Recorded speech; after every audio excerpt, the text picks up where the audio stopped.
안녕하세요. 손동익 세무사입니다.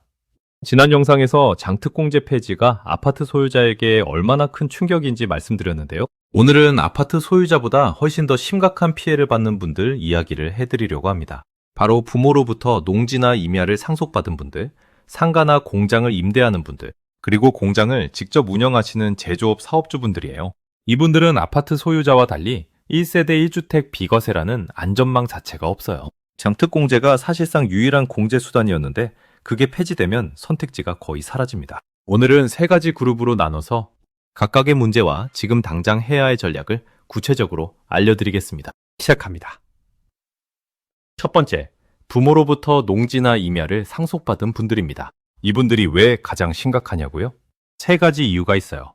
첫째, 취득가액이 너무 낮습니다. 상속받은 농지나 임야의 취득가액은 상속 당시 공시지가가 되는 경우가 대부분이에요. 상속 당시 공시지가는 시가보다 훨씬 낮거든요. 그러니까 실제로 팔면 양도 차익이 엄청나게 크게 잡힙니다. 둘째, 비사업용 토지로 중과세율이 적용됩니다. 농사를 직접 짓지 않거나 농지은행에 임대하지 않은 농지, 그리고 임야 대부분은 세법상 비사업용 토지로 분류돼요. 비사업용 토지는 일반 세율의 10%포인트가 가산됩니다. 최고 세율이 45%인데 여기에 10%가 더해지면 55%예요. 거기에 지방소득세까지 더하면 실효세율이 60%를 넘어갈 수 있어요. 셋째, 지금 농지 자격 여부 전수조사가 진행 중입니다. 농림부와 지자체가 농지법 경자유전 원칙에 따라 농지를 실제로 경작하는지 전수조사를 하고 있어요. 직접 농사를 짓지 않으면 처분명령을 받을 수 있고 이행하지 않으면 이행 강제금까지 부과됩니다. 즉, 팔기 싫어도 팔아야 하는 상황이 올 수 있는 거예요. 그렇다면 상속받은 농지를 보유할 때 기본 원칙이 뭔지 먼저 짚고 가겠습니다. 직접 농사를 지으면 면적 제한 없이 소유할 수 있어요. 농사를 짓지 않으면 3,000평, 약 1만 제곱미터까지만 소유할 수 있습니다. 3,000평 이상 소유하고 싶다면 농지은행에 임대하면 소유할 수 있어요.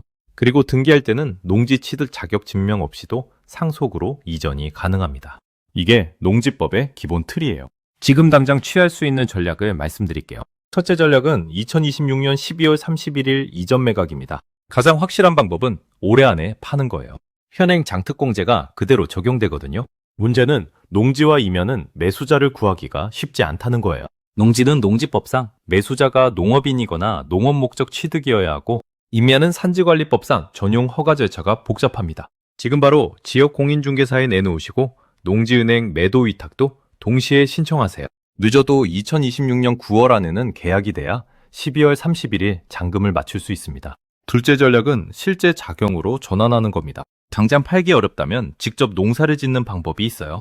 주소를 농지 소재지 인근으로 옮기고 실제로 농작물을 재배하면 사업용 토지로 전환됩니다. 사업용 토지가 되면 비사업용 중과세율 10%포인트 가산이 빠집니다. 이것만 해도 세금이 크게 줄어요. 그리고 8년 재촌자 경하면 양도소득세 2억까지 감면받을 수 있어요.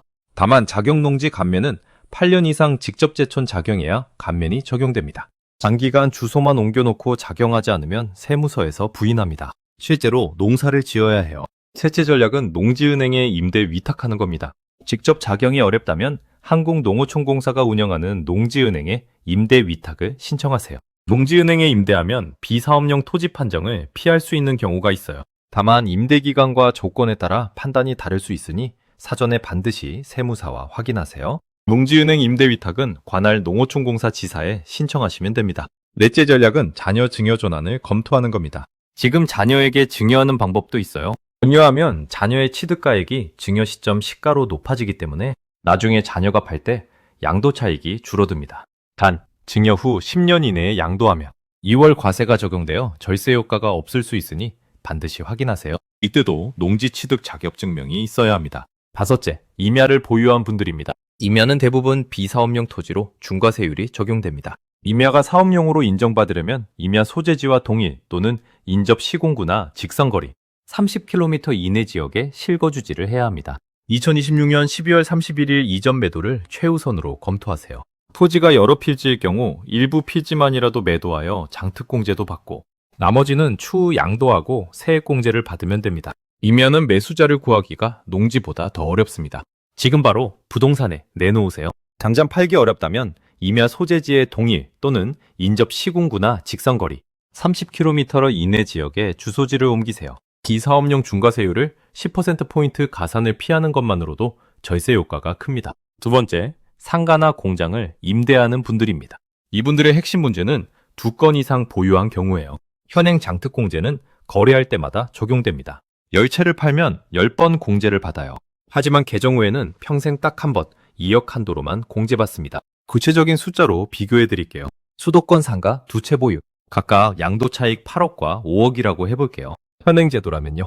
상가 양도차익 13억에 장특공제 30% 적용해서 양도소득 9억, 700에 세율 42% 적용하면 약 3억 4천만 원이에요. 개정 후라면요.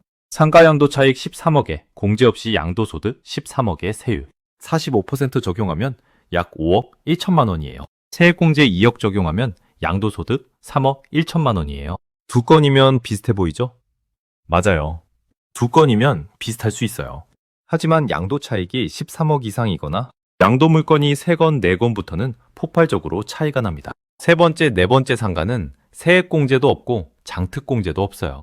있는 그대로 과세됩니다. 상가와 공장 임대사업자를 위한 절세 전략입니다. 첫 번째 전략은 연도 분산 매도입니다.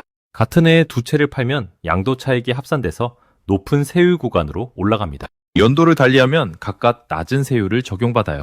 A상가는 2026년 12월 31일 이전에 잔금받고 B상가는 2027년 1월 이후 잔금받으면 됩니다. 같은 연도 안에서 1월과 12월로 나눠도 합산됩니다. 반드시 다른 연도여야 해요. 두 번째 전략은 가족법인 설립 후 법인에 양도하는 겁니다. 가족이 주주인 법인을 설립하고 그 법인에 상가나 공장을 양도하는 방법이에요. 가족법인이 왜 유리하냐고요? 가족법인 전환의 진짜 핵심은 절세, 자산 이전, 상속세 절감, 동시효과에 있습니다. 자, 자세히 설명드리겠습니다. 첫째 효과는 자녀 자산이 저절로 늘어난다는 것입니다. 부모가 상가나 공장을 가족법인에 양도하고 자녀를 주주로 등재해두면요. 그때부터 임대수익이 법인의 이익잉여금으로 쌓입니다. 이익잉여금은 법인의 자산이에요. 그리고 법인의 자산이 늘어나면 주주인 자녀의 지분 가치가 자동으로 올라갑니다. 부모가 자녀에게 돈을 직접 주지 않아도 법인이 돈을 버는 동안 자녀 자산이 자연스럽게 증가하는 구조가 만들어지는 거예요. 증여세 없이 자녀에게 부를 이전하는 가장 합법적인 방법 중 하나입니다. 둘째 효과는 나중에 상속세 과세 대상이 줄어드는 것입니다. 부모가 직접 부동산을 보유하고 있으면 그 부동산 전체가 상속재산이 됩니다. 하지만 법인을 통해 보유하면 달라져요. 상속재산은 부모가 보유한 법인 지분만 해당됩니다. 자녀가 이미 보유한 지분은 상속재산에 포함되지 않아요. 그러니까 법인 설립 초기에 자녀 지분을 충분히 설계해두면 시간이 지날수록 부모 지분 비율은 상대적으로 줄어들고 상속세 과세 대상 자산도 자연스럽게 축소됩니다. 부동산을 직접 보유할 때와 비교하면 상속세 부담이 크게 달라질 수 있어요. 셋째 효과는 법인세율이 개인세율보다 훨씬 낮습니다. 법인세율은 과세표준 2억 이하 9%, 2억에서 200억 구간은 19%예요. 개인 양도소득세 최고세율 45%와 비교하면 차이가 엄청나죠. 법인이 부동산을 보유하다가 나중에 팔 때는 법인세로 납부하니까 세율 차이만큼 절세가 됩니다. 넷째 효과, 임대소득을 분산하는 겁니다. 법인으로 전환하면 임대소득이 법인에 귀속됩니다. 가족의 임원으로 등재해서 급여를 지급하면 소득을 분산할 수 있어요. 개인이 임대소득 전체를 받아서 종합소득세 최고세율을 적용받는 것보다 훨씬 유리합니다. 다섯째, 기존 법인이 있으면 더 효과적으로 활용할 수 있어요. 기존의 가족법인이 결손금이 많다면 증여나 부담부증여할 수 있고 기존의 법인이 이익잉여금이 많다면 양도거래로 이익잉여금에 해당하는 예금이나 현금을 부동산으로 대체하고 현금으로 찾아올 수 있습니다. 정리하면 이렇습니다. 가족법인 전환은 단순한 절세 전략이 아니에요. 부동산 가치가 증가할수록 그리고 임대 수익이 쌓일수록 자녀 자산이 늘어납니다. 또 임대 수익에 대한 세금과 나중에 팔 때 세금이 낮아지는 효과가 있어요. 마지막으로 부모 상속 재산은 줄어드는 세 가지 효과가 동시에 작동하는 구조입니다. 한번 설계해두면 시간이 지날수록 효과가 커지는 전략이에요. 다만 설립 초기 지분 구조 설계와 법인 운영 방식이 절세 효과를 좌우하기 때문에 반드시 세무사와 함께 설계하셔야 합니다. 가족법인 전환 시 주의사항이 있어요. 개인에서 법인으로 양도할 때도 양도소득세가 납부됩니다. 그래서 지금 당장 장특공제가 적용되는 2026년 12월 31일 이전에 법인에 양도하면 일석이조예요. 현행 장특공제를 적용받아 양도세를 줄이면서 동시에 법인 보유 구조로 전환하는 겁니다. 단, 특수관계인 간 거래이므로 시가로 거래해야 하고 도당행위 계산부인 규정을 반드시 확인하세요. 세 번째 전략은 부담부 증여로 자녀에게 이전하는 겁니다. 대출이나 임대보증금이 있는 상가나 공장이라면 부담부 증여를 검토하세요. 채무 부분은 유상향도로 처리되고 나머지만 증여세에 과세가 됩니다. 원체를 일반 증여할 때보다 세금 합계가 낮아지는 경우가 많아요. 특히 전세가율이 높은 상가일수록 절세 효과가 커집니다. 세 번째, 공장을 직접 운영하는 제조업 사업주분들입니다. 앞서 말씀드린 공장 임대사업자와는 상황이 완전히 다릅니다. 임대사업자는 공장을 임대자산으로 보유하지만 제조업 사업주는 공장을 사업 그 자체를 위해 직접 사용합니다. 이분들은 원할 때 팔 수 있는 구조가 아니에요. 사업을 계속하는 한 공장은 반드시 필요한 자산이고 폐업하거나 이전할 때 비로소 처분하게 됩니다. 그런데 바로 그 폐업과 이전의 순간이 세금 폭탄이 터지는 시점이에요. 오늘 이분들을 위해 반드시 알아야 할 두 가지 현실 문제와 네 가지 절세 전략을 말씀드리겠습니다. 먼저 제조업 사업주가 직면하는 두 가지 현실 문제입니다. 첫 번째 문제, 수십 년 보유한 공장 부지는 양도 차익이 어마어마합니다. 따라서 세부담도 어마어마하겠죠. 예를 들어 보겠습니다. 20년 전에 5억에 취득한 공장 부지가 지금 35억이 됐다면 양도 차익이 30억이에요. 현재는 장특공제 30%를 적용하면 과세 표준이 20억 9천만 원, 세율 45% 적용하면 약 8억 7천만 원이에요. 하지만 폐지 후라면 30억 전체가 과세 대상이고 세율 45% 적용하면 약 12억 8천만 원이에요. 세액공제 2억을 써도 약 10억 8천만 원이 나옵니다.